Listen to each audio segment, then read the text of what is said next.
Mana ada madu tualang warna kuning? Madu tualang semuanya warna hitam. Yang warna kuning tu semua madu daripada kuali tu, daripada kawah.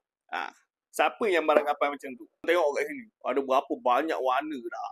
Tengok, ada yang warna merah. Cantik pula warna merah ni kan.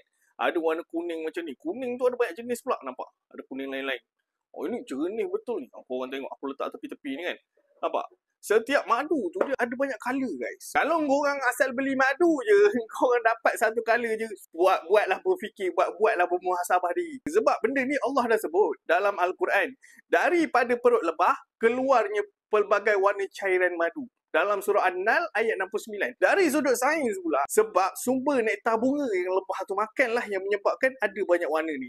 Hati-hati kalau korang beli madu hanya dapat satu colour je. Contohlah dah 2 tahun kau beli dengan seller tu kan, 2 tahun kau dapat warna sebiji je. Takkanlah nak kena kencing hidup-hidup guys.